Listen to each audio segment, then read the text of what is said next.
7 জানুয়ারির মতো দেশের মানুষ উপজেলা নির্বাচন বর্জন করেছে বলে দাবি করেছেন বিএনপির নেতারা। পর্যায়ক্রমে যেসব উপজেলায় নির্বাচন অনুষ্ঠিত হবে সেখানেও বর্জনের ধারাবাহিকতা রক্ষা করার আহ্বান জানিয়েছেন তারা। রাজধানীতে আলাদা অনুষ্ঠানে বক্তারা এসব কথা বলেন। আরও জানাচ্ছেন ইউসুফ আলী। 4 বছর পূর্তি উপলক্ষে ঢাকা রিপোর্টার্স ইউনিটিতে আলোচনা সভার আয়োজন করে প্রবাসী অধিকার পরিষদ।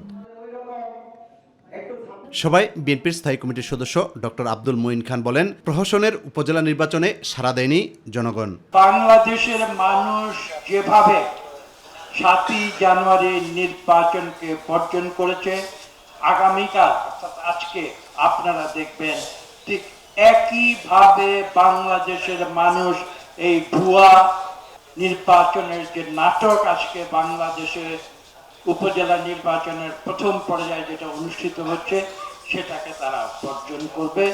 সমমনা দলের নেতারা বলেন, বাকি নির্বাচন বর্জনে জনগণকে উৎসাহিত করতে হবে। আগামী পরের উপজেলা নির্বাচনগুলোকে পুরোপুরি স্থগিত করে দেওয়া, কারণ নির্বাচনের নামে তামাশা, নির্বাচনের নামে জালিয়াতি, নির্বাচনের নামে প্রহসন, এটা কোনোভাবেই বাংলাদেশের মানুষ এটাকে বরদাস্ত করতে পারে না। অনতি বিলম্বে জনগণের পয়সা খরচ করে এই তামাশা বন্ধ করেন। আপনারা বলেন যে এই তামাশা জনগণের সাথে প্রহসন, বেইমানি, ইত্যাদি আমরা করতে পারবো না, আপনারা পদত্যাগ করুন, অন্যথায় শুধু আওয়ামী লীগকে ধরবে না, স্বপ্ননীত জনগণের প্রতিরোধ কিন্তু রাজপথ থেকে গড়ে ওঠা পরিস্থিতি কিন্তু সেই দিকে যাচ্ছে। অপর আলোচনায় বিএনপির ভাইস চেয়ারম্যান অবসরপ্রাপ্ত মেজর হাফিজউদ্দিন আহমেদ বলেন, ভোটদানে উৎসাহিত করতে সরকারের সব কৌশল ব্যর্থ হয়েছে।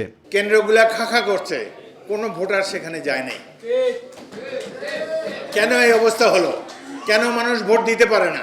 নয়াপল্টনে দলের কেন্দ্রীয় কার্যালয়ে সংবাদ সম্মেলনে বিএনপির সিনিয়র যুগ্ম মহাসচিব রুহুল কবির রিজভী আহমেদ বলেন, ভোটের নামে তামাশা করছে সরকার।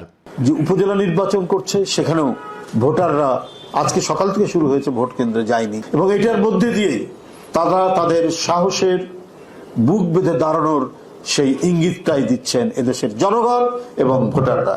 ইউসুফ আলী, মাই টিভি, ঢাকা।